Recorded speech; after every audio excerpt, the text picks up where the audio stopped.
Okay, well, everyone, thank you for joining us tonight. And tonight we are going to be looking at the Day of Atonement and then some of the morality commands for the people of Israel.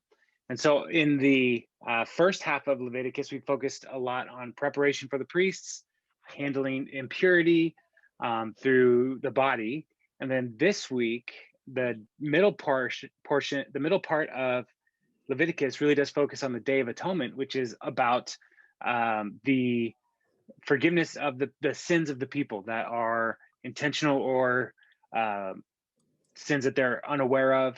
That is once a year celebration. It's the holiest day of the whole year, and it's kind of like a reset kind of day. And so we're going to look at that, and then after that, we get into the morality piece. Like, what are the people? How are the people of Israel called to live to maintain that purity through their day-to-day activity? And so this is kind of the Day of Atonement is kind of a hinge to the whole book. And so, so that's part of the reason why it's in the middle here. We can see, like, we've talked about chiasmic writing, where you have a B, C, B, A, kind of in and out kind of structure. Even the whole book of Leviticus has a bit of a chiasm structure, with the C part being that Day of Atonement. So, the issue here with uh, the book of Leviticus that we want to make sure we're clear on is that impurity is something that needs to be handled properly. And so the people of Israel, as they are going about their day-to-day life, they need to make sure that they are doing what they can to maintain purity, because God himself, his glory, is dwelling among them. And so purity becomes even more important. And one of the things that we can read through Leviticus and we're like, man, this is so many rules. But we also need to keep in mind, and I've said this before, that these rules, these laws and commandments are a gift of grace to the people, because God is telling them exactly what to do and how to maintain this purity. And so he is making a way for them to be kept close, because he's the king of the universe. And so one of the things, like, if you consider like the kingdoms in the ancient world, like bringing anything defiling into a king's house would be a great offense. And so here the Lord is saying, like, anything defiling would be an offense to the Lord God. And so how do you maintain that purity is important. And so the Day of Atonement, we get these instructions in chapter 16. And so we will jump in. Verse 1, the Lord spoke to Moses after the death of the two sons of Aaron, who died when they approached the Lord. The Lord said to Moses, tell your brother Aaron that he is not to come whenever he chooses into the most holy place behind the curtain in front of the atonement cover on the ark, or else he will die. For I will appear in the cloud over the atonement cover. This is how Aaron is to enter the most holy place. He must first bring a young bull for a sin offering and a ram for a burnt offering. He is to put on the sacred linen tunic with linen undergarments next to his body. He is to tie the linen sash around him and put on the linen turban. These are sacred garments. So he must bathe himself with water before he puts them on. From the Israelite community, he is to take up 2 male goats for a sin offering and a ram for a burnt offering. Aaron is to offer the bull for his own sin offering to make atonement for himself and his household. Then he is to take the 2 goats and present them before the Lord at the entrance to the tent of meeting. He is to cast lots for the 2 goats, one lot for the Lord and the other for the scapegoat. Aaron shall bring the goat whose lot falls to the Lord and sacrifice it for a sin offering, but the goat chosen by Lot as the scapegoat shall be presented alive before the Lord to be used for making atonement by sending it into the wilderness as a scapegoat.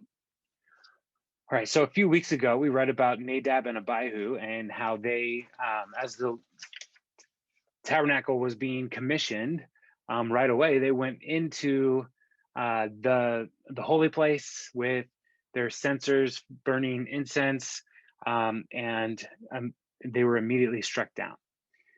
There's some different reasons for maybe why they thought people think they were struck down. The text doesn't tell us exactly why, but could be drunkenness, could be carelessness.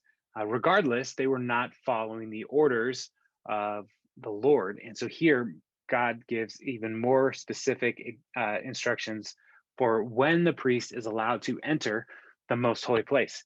And so it's not whenever they want. The high priest can only enter on the one day a year, the Day of Atonement is what it is called.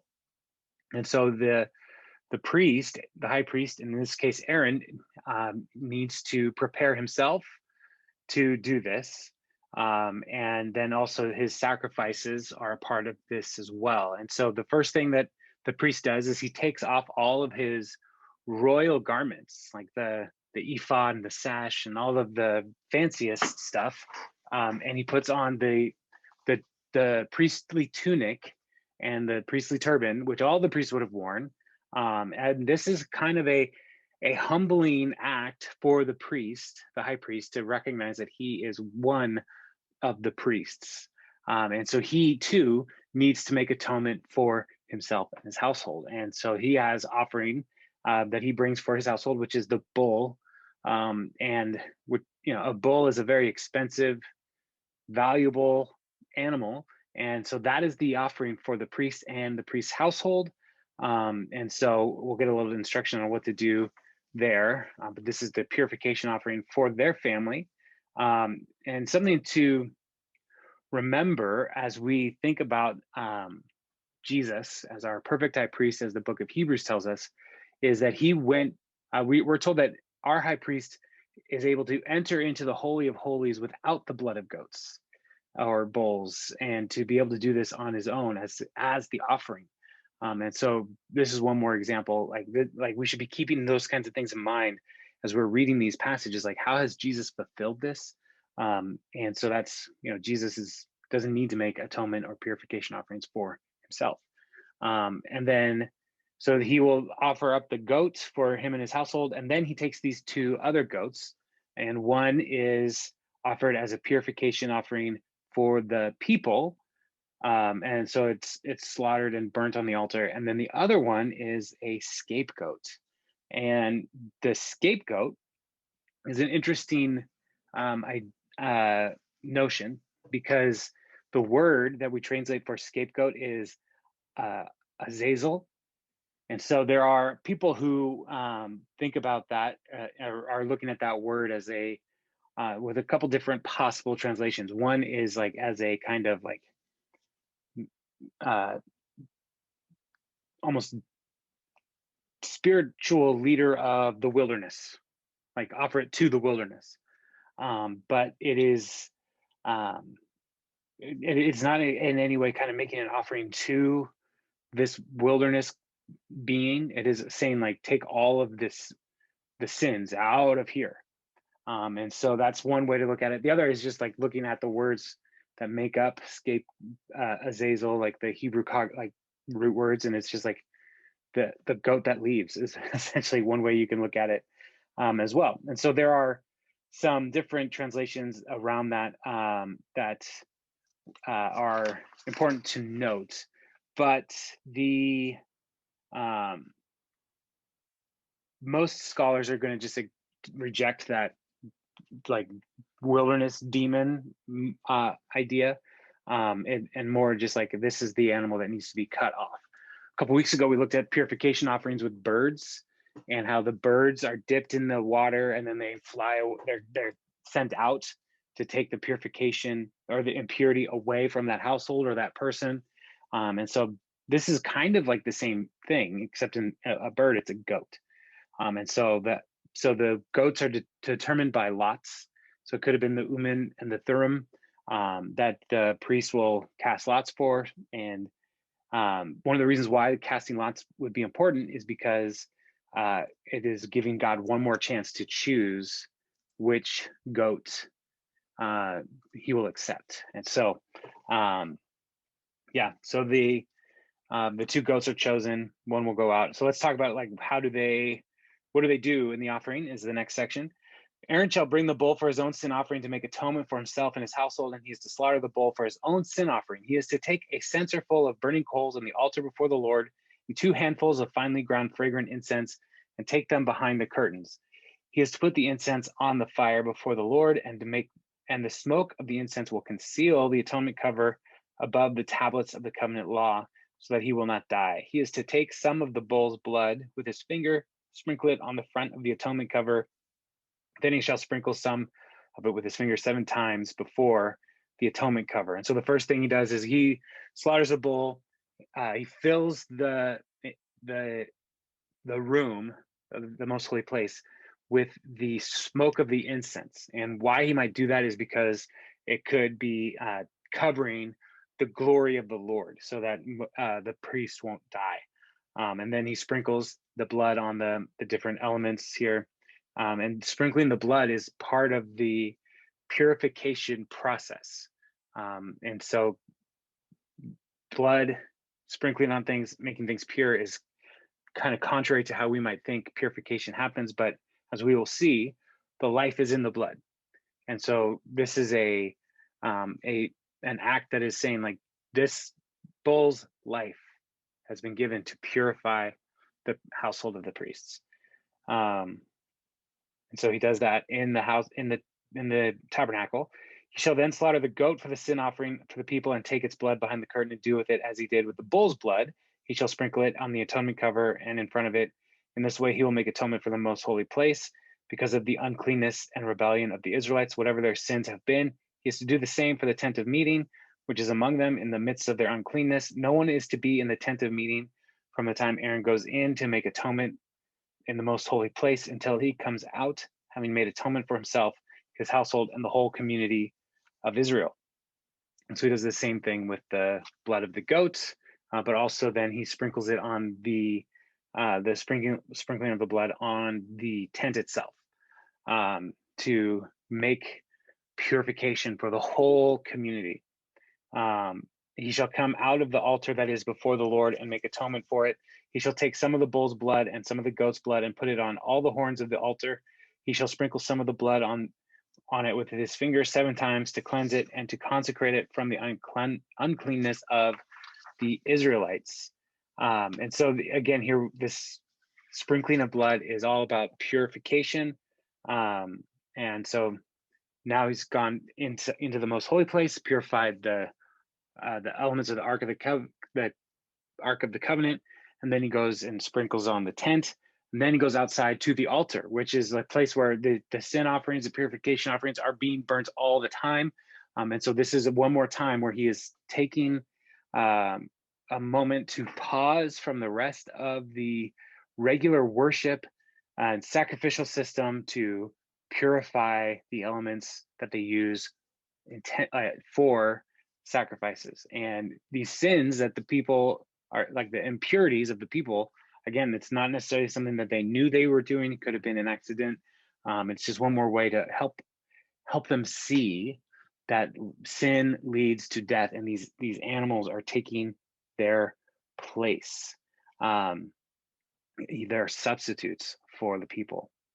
Verse 20, when Aaron has finished making atonement for the most holy place, the tent of meeting, and the altar, he shall bring forward the live goat. He is to lay both hands on the head of the live goat and confess over it all the wickedness and rebellion of the Israelites, all their sins, and put them on the goat's head. He shall send the goat away into the wilderness in the care of someone appointed for the task. The goat will carry on itself all their sins to a remote place, and the man shall release it in the wilderness. Then Aaron is to go into the tent of meeting and take off the linen garments he put on before he entered the most holy place, and he is to leave them there. He shall bathe himself with water in the sanctuary area and put on his regular garments. Then he shall come out and sacrifice the burnt offering for himself and the burnt offering for the people, to make atonement for himself and for the people. He shall also burn the fat of the sin offering on the altar. The man who releases the goat as a scapegoat must wash his clothes and bathe himself with the water. Afterwards, he may come into the camp. The bull and the goat for the sin offerings, whose blood was brought into the most holy place to make atonement, must be taken outside the camp. Their hides, flesh, and intestines are to be burned up. The man who burns them must wash his clothes and bathe himself with water. Afterward, he may come into the camp. So all of this has been done. Like what the priest has been doing, high priest has been doing, is in the regular priest's clothes, And so once all this blood sprinkling and the laying on of hands on the scapegoat, all of that is done, he changes and does the burnt offerings. But that scapegoat piece is very important, because what the priest is doing is transferring these sins onto the goat.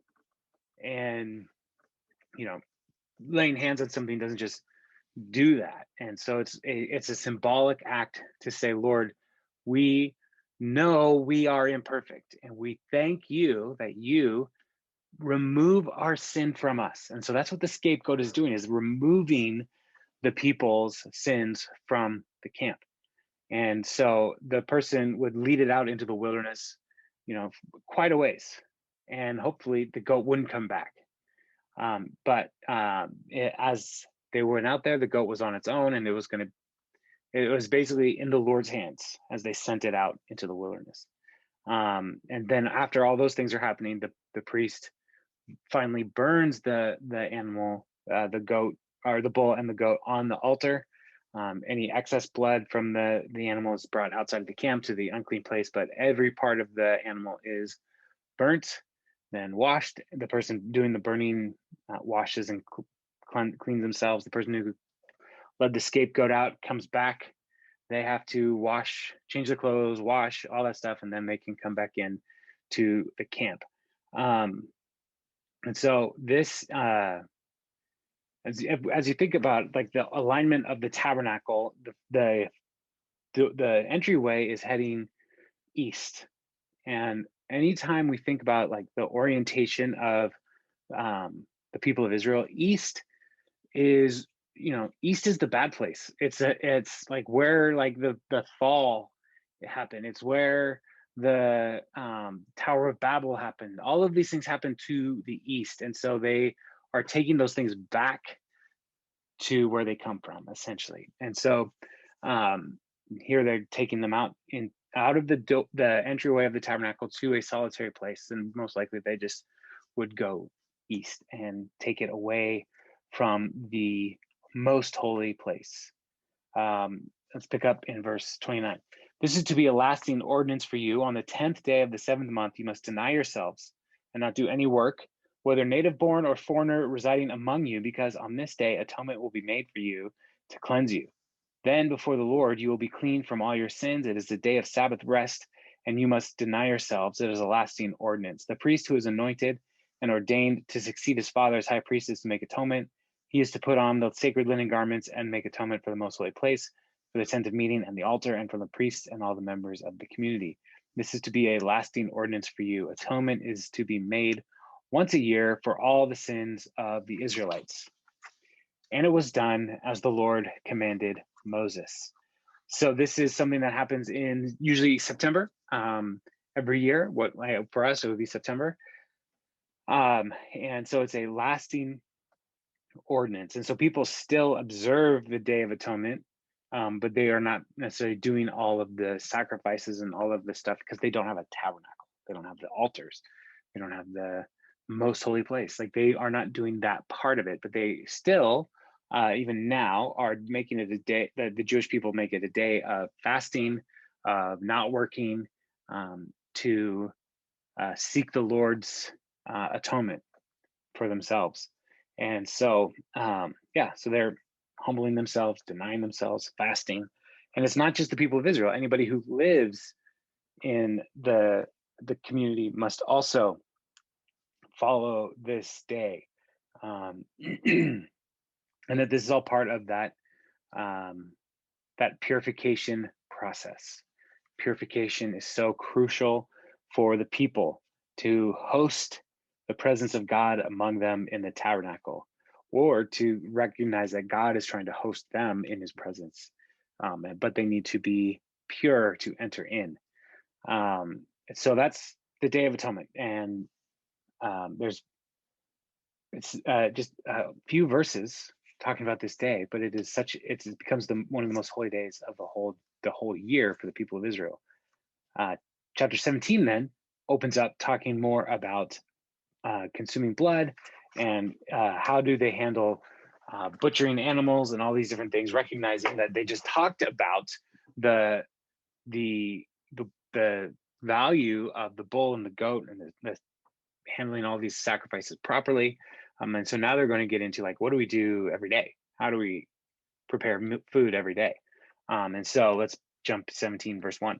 The Lord said to Moses, speak to Aaron and his sons and to all the Israelites and say to them, this is what the Lord has commanded.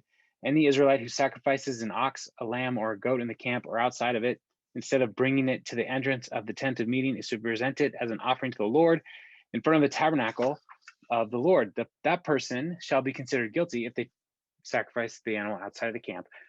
Bloodshed. They have shed blood and must be cut off from their people. This is so the Israelites will bring to the Lord the sacrifices they are now making in the open fields. They must bring them to the priest, that is, to the Lord at the entrance to the tent of meeting, and sacrifice them as a fellowship offering. The priest is to splash the blood against the altar of the Lord and the entrance to the tent of meeting, and burn the fat as an aroma pleasing to the Lord. They must no longer offer any of their sacrifices to the goat idols to whom they prostitute themselves. This is to be a lasting ordinance for them and for the generations to come. And so the people of Israel are coming out of Egypt, right? And so there was all kinds of pagan idolatry in Egypt. And so they probably picked up some of those habits. And so the Lord now is saying, like, any time you are making a sacrifice, you have to do it at the tabernacle. You cannot go just out into the field and make a sacrifice. And so this, in ensuring that these sacrifices are happening at the tabernacle, helps to make sure that the people are not offering things up to the goat idols that are mentioned here. And who those goat idols are, like, we don't get a whole lot of detail. It's like God knows that people are doing this, and he said they have to stop. They have to stop engaging in idolatry. And so this led to, really, like, anytime somebody butchered an animal, it was bring it to the tabernacle to make sure that they are not sacrificing to the goat idol, because any animal that was sacrificed to a goat idol, the Lord is saying you're guilty of bloodshed. Essentially, you're a murderer. So it's not just that you are idolatrous; you are also guilty of murder. And so the people are, there's strong evidence that they were, anytime they wanted to slaughter an animal, they brought it to the tabernacle. And so this is part of one of the tension points for the people of Israel and for like modern scholars about Israel, is when did Israel become monotheistic? Because the nation emerged out of a polytheistic culture with all kinds of different gods and idols all over the place. And so when did they end up becoming monotheistic and serving Yahweh as the centerpiece of their existence? And so here we have evidence that this is a transition moment for the people of Israel. But also, like, we see, like, idolatry is a major problem throughout the history of the people of Israel. When we read the Hebrew scriptures, they were constantly ignoring this principle as they entered into the land. And so this is important to note, that God is against idolatry of any form. So even early on, stop worshiping these goat idols. Let's pick up verse 8. Say to them, any Israelite or any foreigner residing among them who offers a burnt offering or sacrifice and does not bring it to the entrance to the tent of meeting to sacrifice it to the Lord must be cut off from the people of Israel. I will set my face against any Israelite or foreigner residing among them who eats blood, and I will cut them off from the people. For the life of a creature is in the blood, and I have given it to you to make atonement for yourselves on the altar.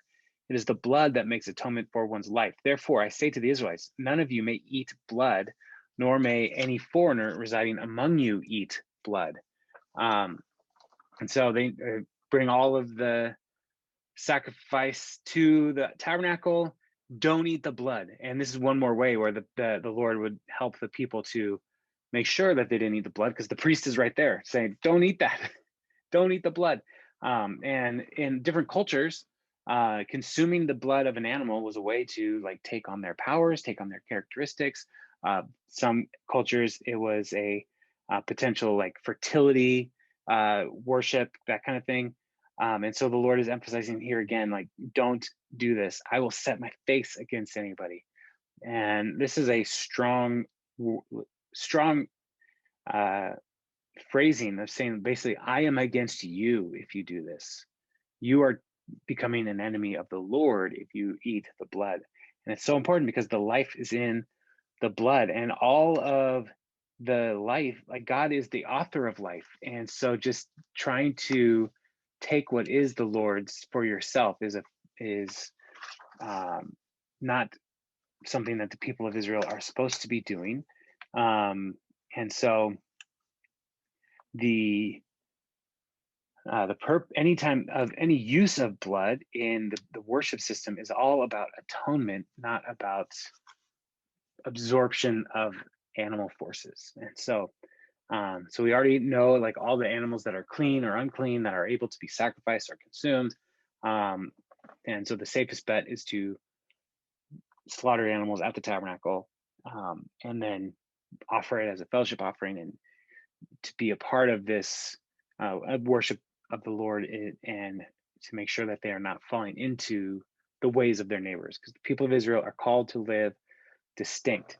And so even if there are foreigners among you that are consuming blood, the people of Israel, like, need to put a stop to that, because that is how one of the ways that you bring impurity into the camp, into the community.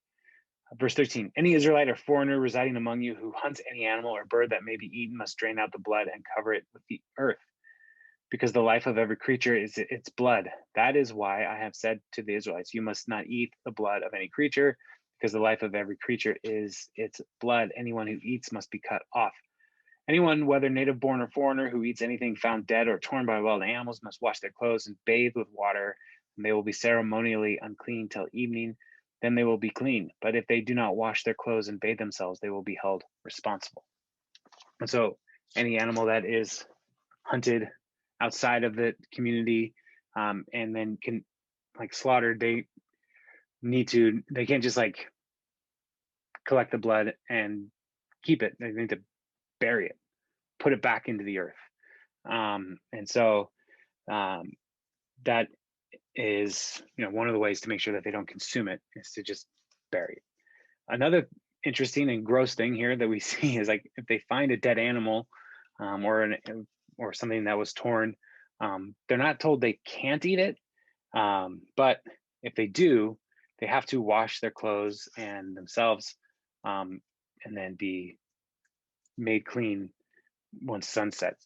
And so they're dealing with death and the shedding of blood and all these different things, and so they are impure if they don't follow these commands. And so that's looking at how to handle blood, and then it goes on to chapter 18, which is all about purity in human sexual relationships, and any kind of sexual relationship.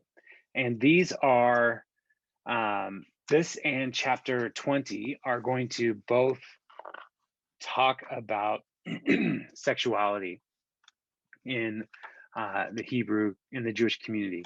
And when we look at pure and impure, and one of the key elements is that the Lord sets up boundaries for his people. And so the world around the people of Israel is living differently in a lot of different cases, but the people of Israel are called to live pure. And so a lot of what we're looking at is family relationships.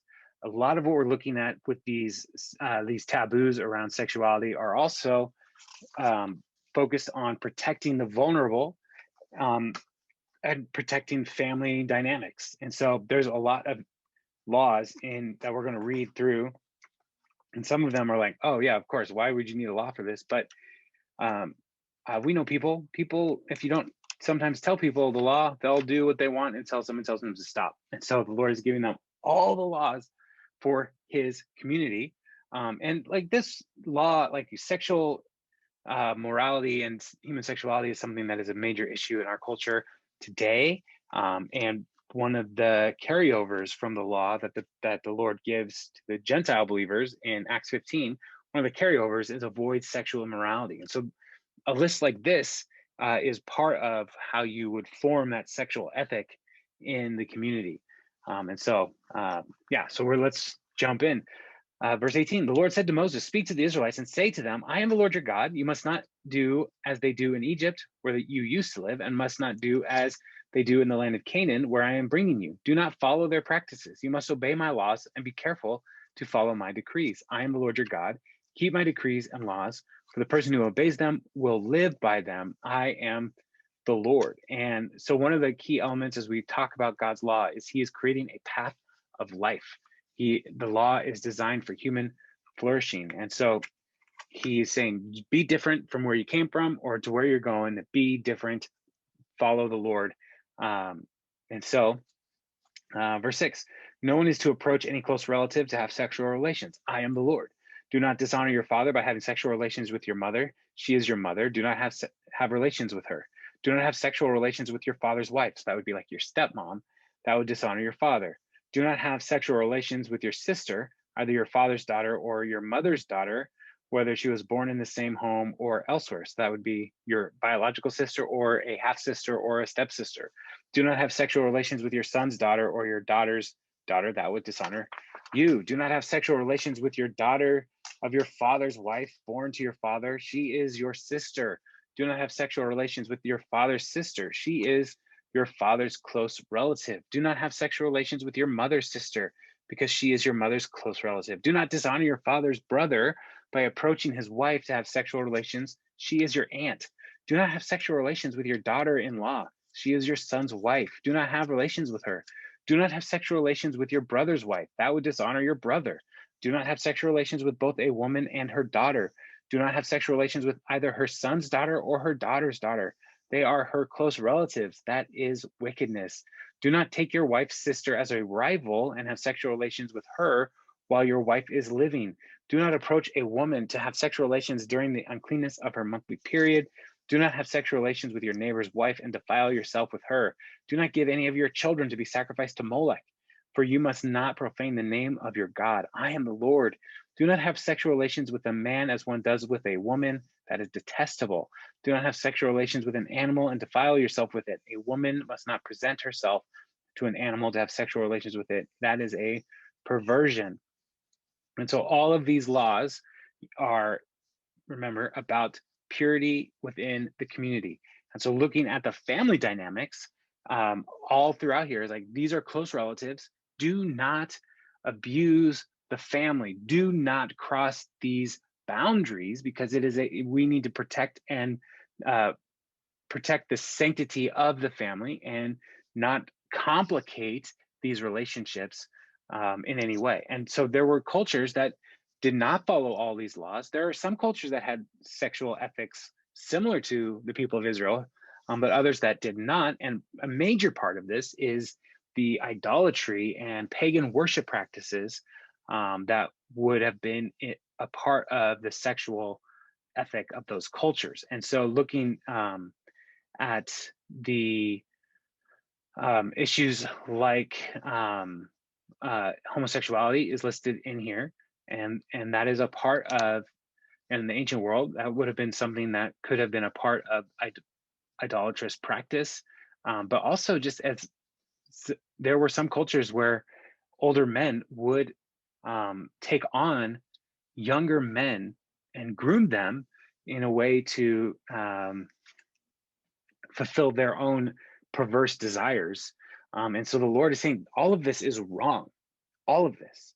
And so when we look at these kinds of commands from the Lord about sexuality, we need to not put our culture's frame of reference on how we as followers of the Lord should carry out human sexuality. We are called to live different. And so the church, and this is one of the hard things that's happening in our culture right now, is there's all kinds of churches and debates that are going on around human sexuality, and churches that are compromising for the culture's sake, instead of saying like, well, what is God calling us to do? How does God call us to live, even though the world around us is saying it's all totally fine?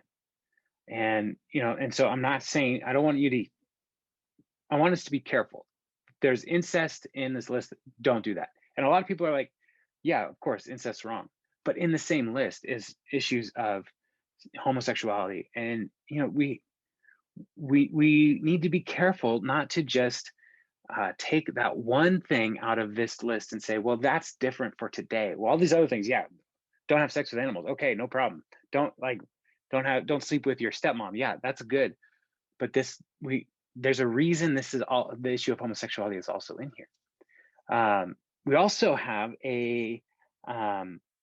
people talk about polygamy in the Bible and how people are, um, uh, and there's people with multiple wives throughout the Bible. And the verse that says, um,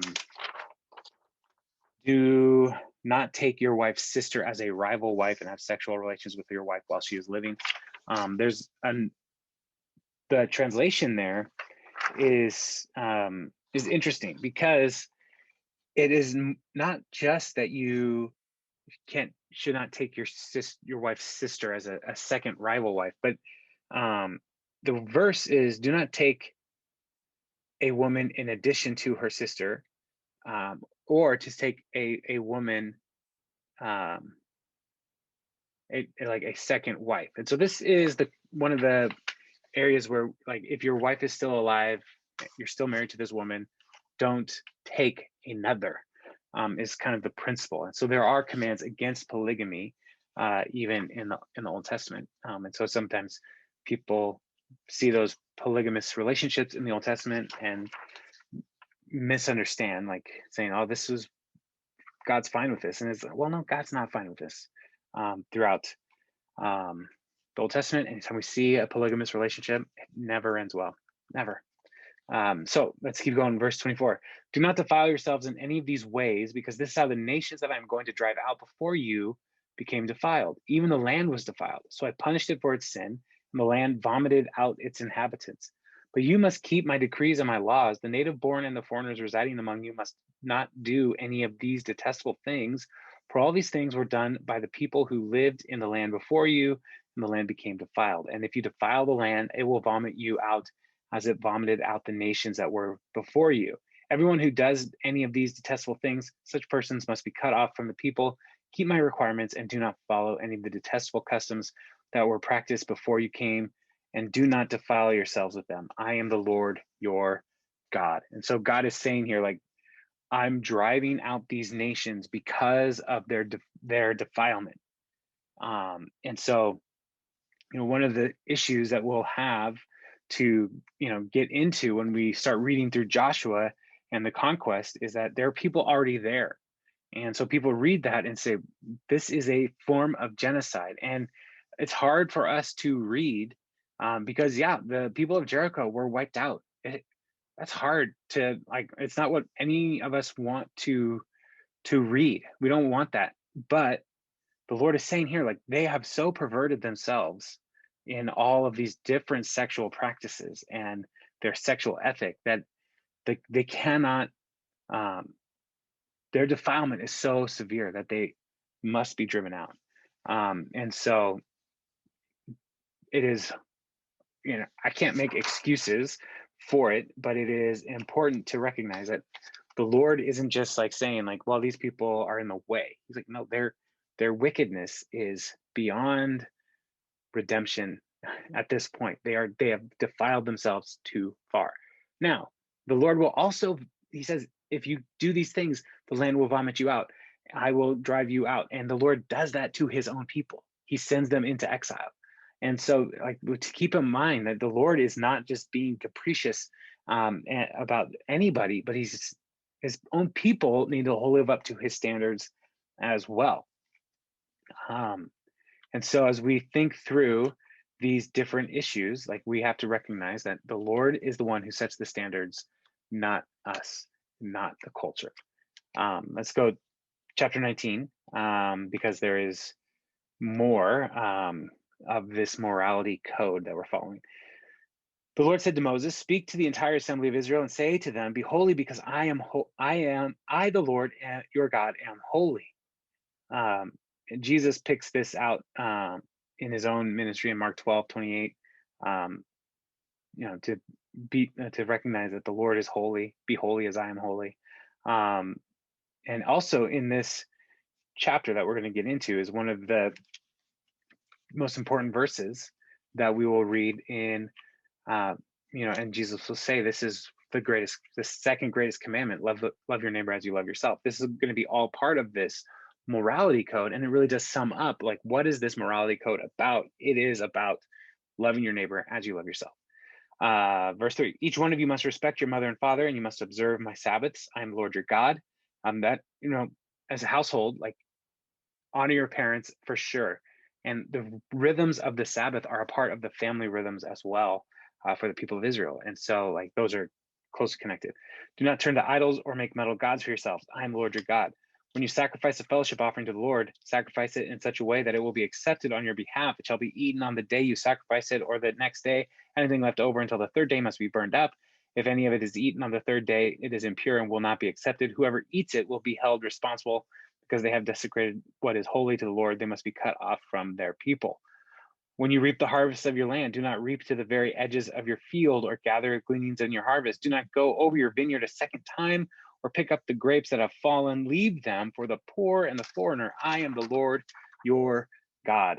And so, we already read about the when to eat the fellowship offering and, like, the third day. Whatever you don't eat by the third day, burn it all up. But then it gets this, like, verse about not going all the way to the edges of your property. We're starting to see part of the social safety net that the Lord put into the principles for his people.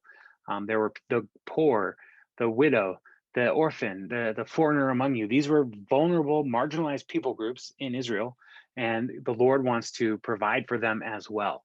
And so they were not supposed to take up all of the stuff, all of the grapes, all of the harvest, but to leave some for the poor. And we will see this come into play when we get to Ruth. She starts gleaning from Boaz's fields, and that's how she meets Boaz, and that's how she gets married, and then her grandson is King David.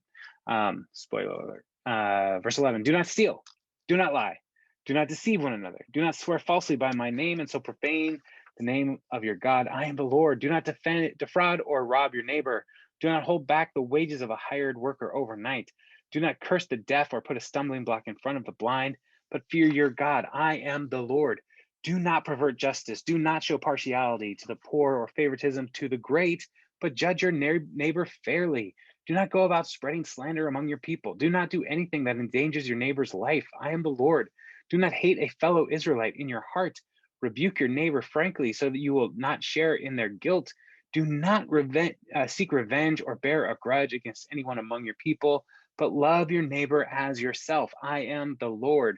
Keep my decrees. Do not make different kinds of animals. Do not plant your fields with different kinds of seed. Do not wear clothing woven of two kinds of material. And so here we have some of the things that are, like, echoes out from the 10 Commandments. We start to see, like, case law, things that are getting more clarity or better understanding. Part of the key issue here is to do justice, and to not look at anybody with favoritism, but to treat everyone fairly. Also looking at, telling the truth, not seeking revenge. Don't, watch out for your neighbor's life. One of the things that is still surprising to me is how many people in churches who, around the country, who just don't care about the health of others. And we're all over it with COVID, right? We're all over it. We're so ready to move on, but, like, it is still important for us to care about other people and their health, and to not put them in danger. And so these are all parts of God's commands.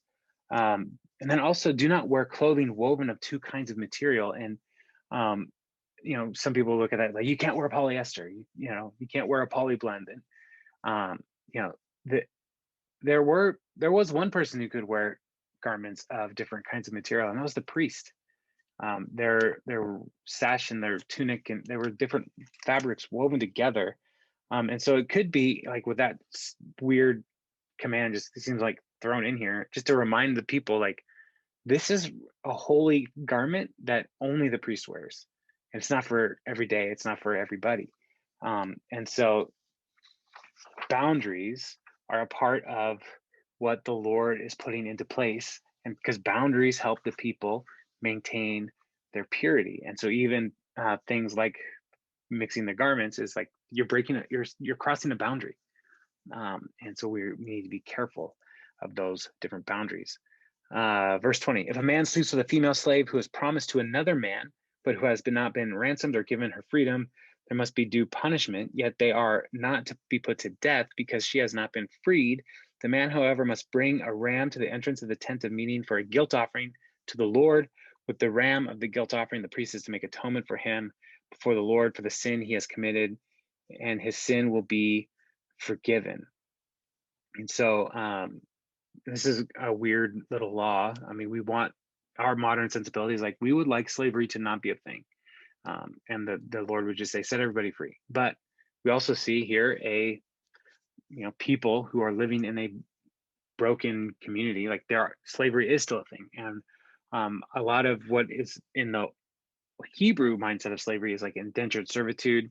And so this could be a woman who is paying off a debt. And so she may be pledged to another person, but they haven't paid the dowry as a ransom to set her free. And so here, this is actually a protection for the servant to say, like, if you do this, there are consequences. You can't just sleep with somebody because they're a slave. You can't just take advantage of the vulnerable. There are consequences for your actions. And so here the Lord is giving those consequences.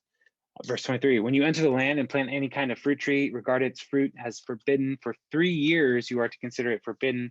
It must not be eaten. In the 4th year, all the fruit will be holy, and offering of praise to the Lord. But in the 5th year, you may eat its fruit. In this way, the harvest will be increased. I am the Lord your God. Do not eat any meat with the blood still in it. Do not practice divination or seek omens. Do not cut the hair at the sides of your head or clip off the edges of your beard. Do not cut your bodies for the dead or put tattoo marks on yourselves. I am the Lord.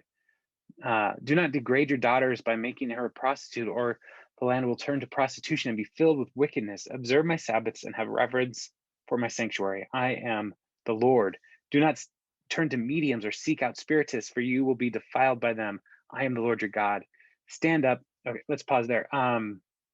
Most of these commands are tied to pagan idolatry, divination, worship of the dead, and those kinds of things. And so even like trimming the corners of your beard, cutting yourself, tattoo marks, all of these things were part of pagan practices.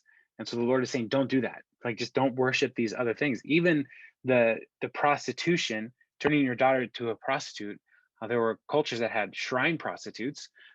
And so again, the sexual ethic of the Lord is that sex is a gift, and it's for human flourishing. It is not something where you're trying to manipulate the spiritual world to get your way.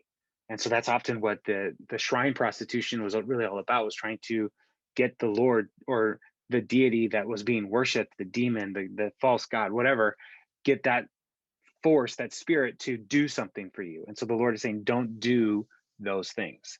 And then also don't turn to mediums or seek out spiritists. All of those different things are a part of trying to gain control of the spiritual world that the people of God are not supposed to be a part of. Do not stand up in the presence of the aged. Show respect for the elderly and revere your God. I am the Lord. When a foreigner resides among you in your land, do not mistreat them. The foreigner residing among you must be treated as your native born. Love them as yourself. For you were foreigners in Egypt. I am the Lord your God.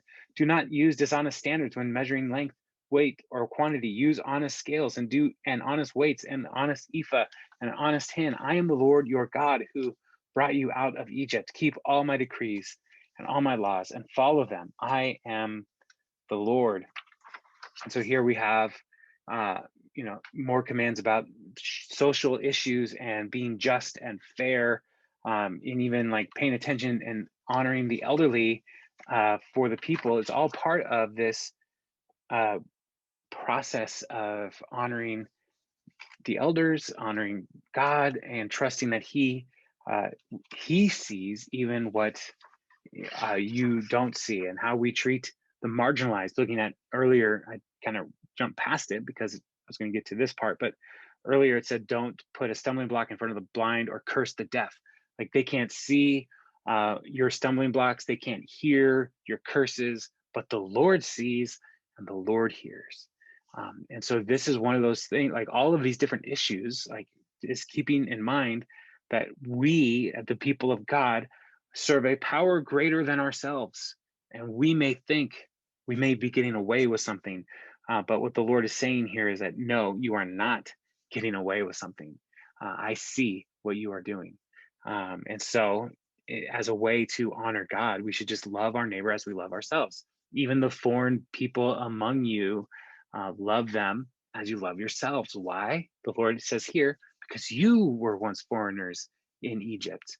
And so even as we like look jumping into like our modern debates around immigration and all these different things like refugees, all this different stuff, like one of the things we should keep in mind is like the people of Israel were refugees. Many of our families left their home countries and came here um, out of desperation. And so we should extend a grace to people who are desperate and look for ways to help, not just to perpetuate injustices or to excuse injustices that they may have done, but to say like there are people that need help and we should be willing to find ways to help. But this is not always the easy path. But we must remember that the Lord is our God. All right, chapter 20 is going to repeat a lot of what we have already kind of talked about, but it's going to start looking at like punishments. And one of the punishments that we see over and over is he will be cut off, which is like separated from the people.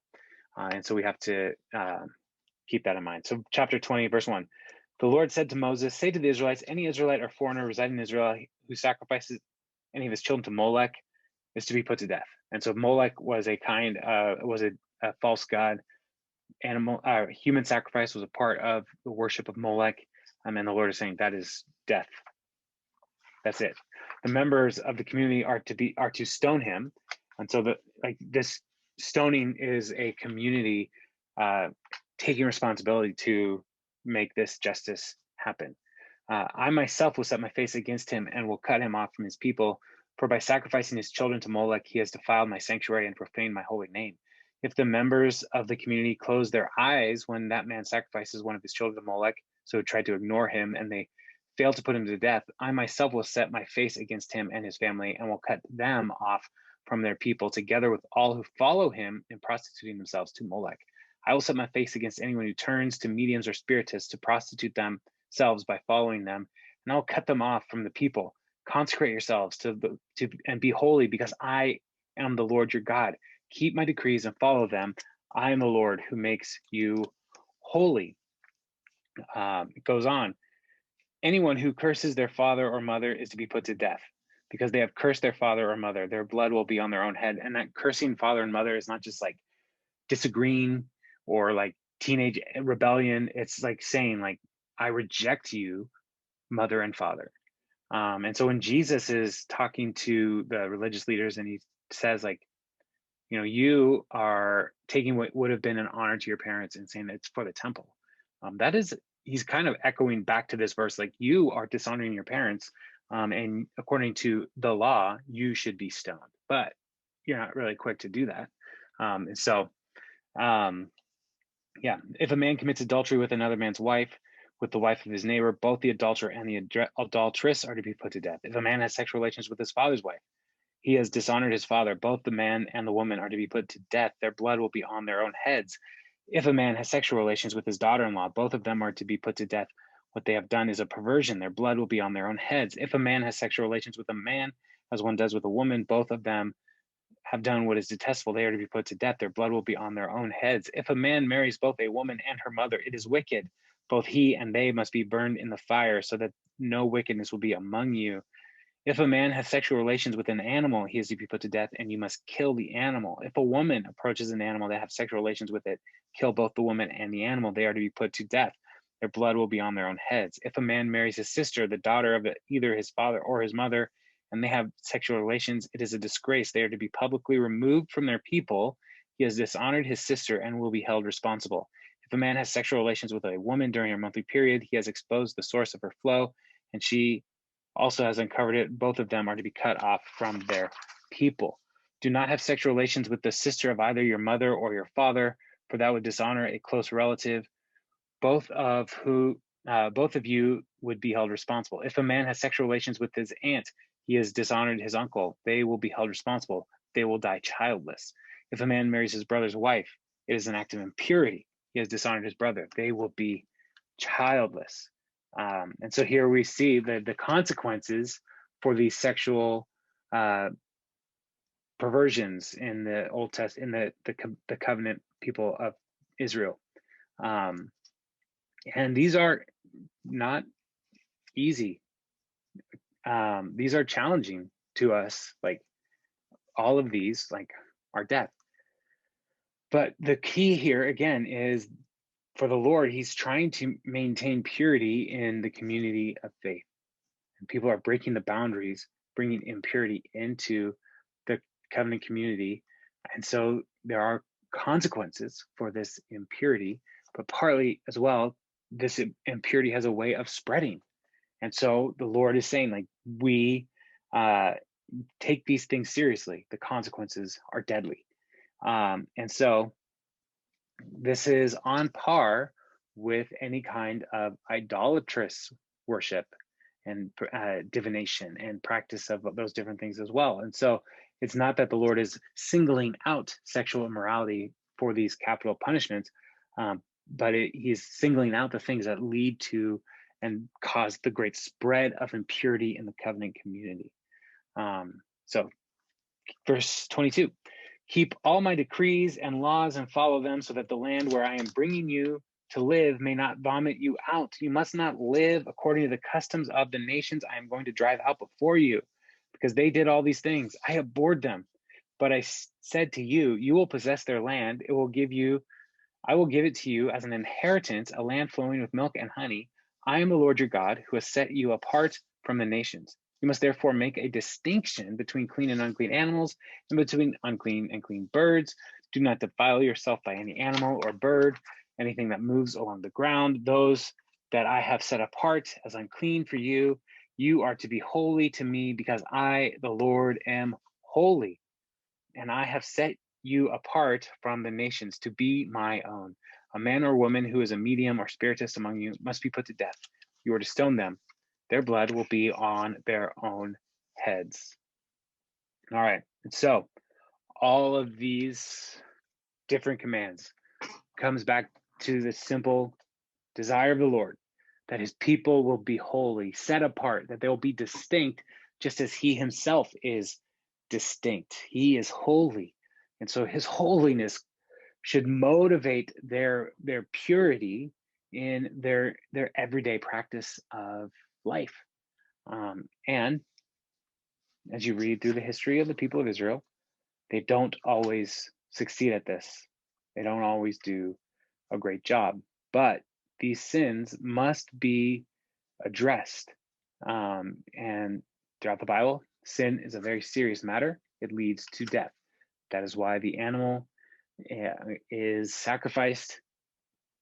That animal for the sin offering, the guilt offering, is taking the place of the person. That is the final substitute. That is the substitute for them. And on the Day of Atonement, all these sins there may be things that they didn't know they did. The Day of Atonement is a day to say, like, we know we are imperfect. We know that our impurities are things that we are called to make right. And so the Day of Atonement is a day where they would remember their need to be cleansed. And so this is a part of that as well. So the sanctity of life and relationships, that's the goal of these commands. to preserve life, to preserve healthy relationships, to preserve the boundaries of the community, and to one commentator says surgically remove anything that is creating the impurity. So it is not like saying like we should just really go crazy with capital punishment, but instead it's saying like these capital offenses are listed as a way to, as a deterrent to try to say those things will lead to death. The Lord's plan is to lead to life. So with that, live holy because the Lord your God is holy. And as people, we know like, well, we're not good at that. We need help. And that's one of the beautiful things about the gospel. Jesus came perfectly human, perfectly God, perfectly holy, and laid his life down as a final substitute for us. And so we can trust him. And so we seek his atonement and his rescue to lead us into right relationship with the Lord. So any questions? We went over a lot of stuff, a lot of scripture, but any comments, questions, thoughts? Do you think the commands about not taking your wife's sister as a revenge is kind of a censure of Jacob? Not that he took her as a revenge, but yeah, like that whole family dynamic is a little messed up. Right, and so it's not revenge; it's as a rival, is what the text says. And so so any introduction to a rival wife in the people of Israel, that's a really bad idea. It's a really bad idea. And as you read through Genesis, like there's so much stuff in Genesis that is trying to help the people of Israel say, God has a plan.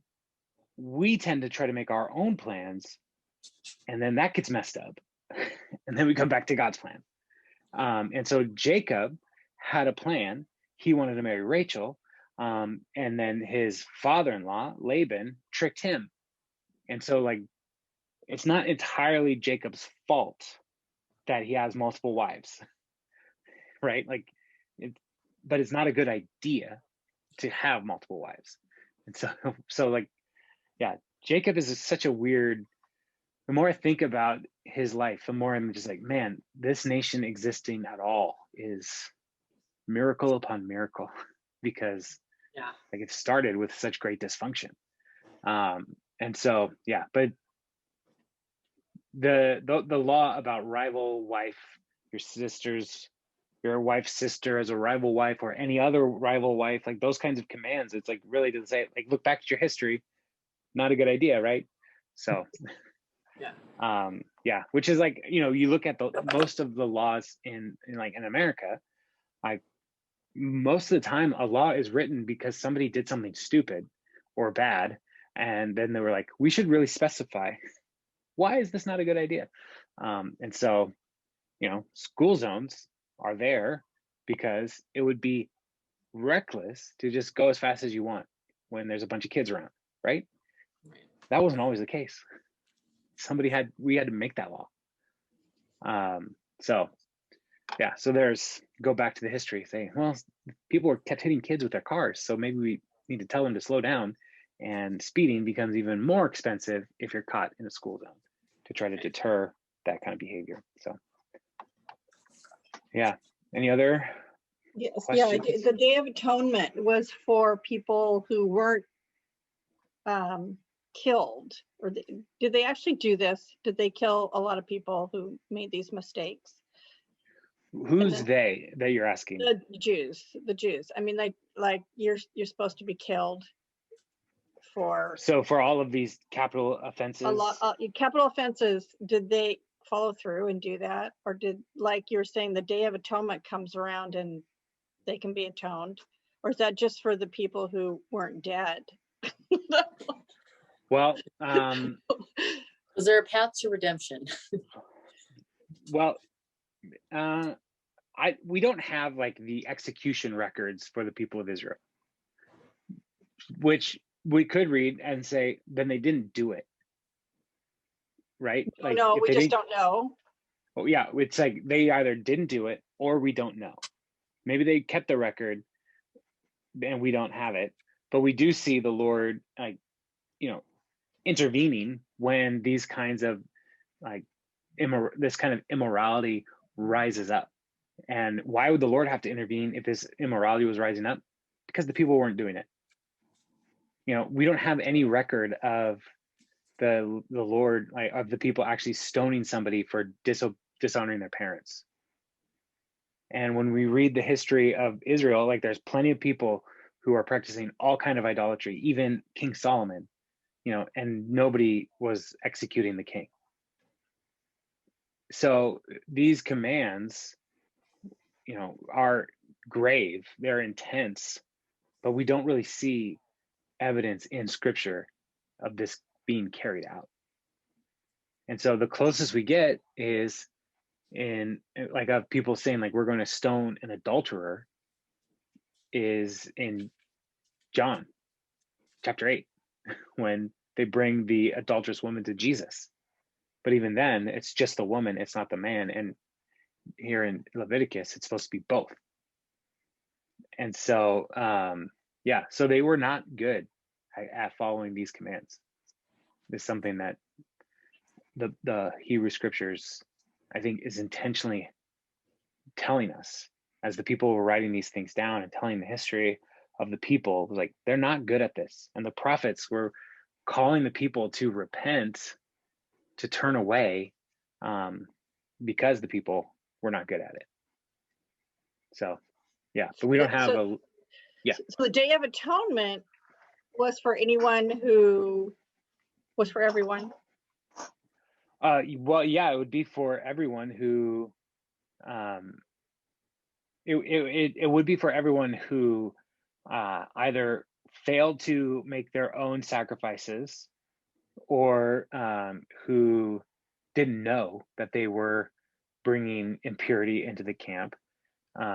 But it was not, I don't know if we could say, like, it was a annual do-over for the people for their immorality. Like, I think that when the text says they will be cut off, the Lord still sees. And so, like, there are consequences for actions that we see in the Bible. And so, but even the Day of Atonement, in the Old Testament, we don't get a lot of examples of the people carrying out the festivals. They were not always very good at these things. So we read the book of Judges. In those days, Israel had no king, and everyone did whatever they saw fit. And so there was a lot of just seemingly anarchy in the kingdom in the people of Israel. And the Lord would raise these judges up to help them get back on track, but then follow into the kings. And, we had some good kings who tried to bring him back, and then a run of bad kings, and then a good king would rise up, and then a run of bad kings. And so people just kept reverting back to the ways of the people of Canaan, the people that the Lord was trying to drive out. They kept coming back to those same things again and again. And so that's ultimately, like, what the exile, like, was the land will vomit you out. And so, so the Lord sees, the Lord in his time brought the judgment to the people. Does that make sense, Chris? How does this apply to us? Well, here's the great news. Hebrews tells us, like I said, Jesus enters into the holy place without the blood of bulls and rams. He enters in with his own blood. So for us as new covenant believers, because of what Jesus has done on our behalf, we don't have to go back into the Day of Atonement. We don't have to go back into the sacrificial system. When we place our faith in Jesus, his righteousness cleanses us of our impurity. And so when we look at then the law, we're looking at God's path of life and saying, okay, Jesus has perfectly fulfilled the law for me. And so my desire is to ask the Lord to help me to live out these principles of the law of purity, of holiness, not as if my holiness will save me, but because I want to be formed by God's design for human flourishing. So it's not that I have to go back. It's just they apply to us because they're just good principles. A lot of it. I mean, yeah. Like you. Because I mean, I know that I'm not perfect and I've been cleansed by the blood of Jesus. Right. Yeah. And so a lot of the stuff in these laws that we read, and we went through a lot of laws, but like, I would hope most of us would not say like, well, I'm going to put this stumbling block in front of this blind person because I can, because Jesus forgave my sins, right? It's like, no, that's a jerk thing to do. Like, don't do that. It's a good principle just to say like, I'm going to love my neighbor. I'm going to protect the vulnerable. I'm going to stand up for the people who are experiencing injustice. These are all the heart of the law, of these laws that we read. Like, I'm going to protect vulnerable people in my family. You know, I'm going to honor the boundaries of my family, even in the sexual ethic that is listed here. Like, these are things that are like, God has designed these boundaries. I'm going to honor that, and not try to just say like, Jesus forgave my sins, so I can do whatever I want. I'm still going to honor these principles, these laws, knowing that these laws aren't what saves me. It's Jesus that saves me.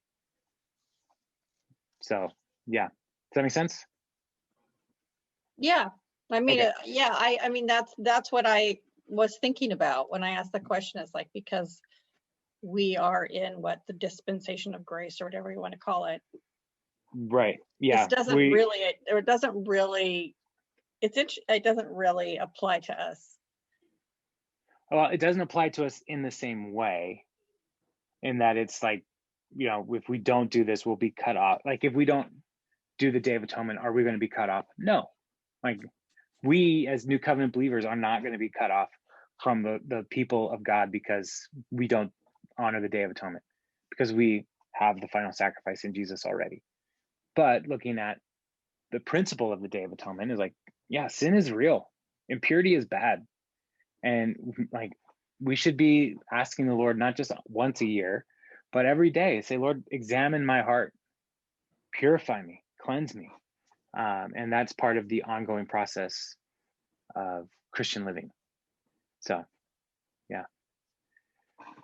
But yeah, it's interesting. A lot of laws in the Old Testament, sometimes there's like, why would you have to write that down? Well, because somebody was not doing the right thing. And so a lot of these laws, like, somebody put a stumbling block in front of a blind person, and they had to be told, that's not good. Don't do that. You know, and sometimes we think, well, isn't that just common sense? But we assume things, and you know what happens when we assume. So sometimes you're right, but often the other thing. So yeah. Any other questions? No? All right. Well, next week, we will not meet next Wednesday. I'm going to have a little vacation time next week. And so we won't meet, but then we'll be back the following week. And so, yeah, so y'all have a good week. I'll see you Sunday. Most of you will see Sunday. So, all right, take it easy and have a good night. Bye, guys. Thanks, Jason.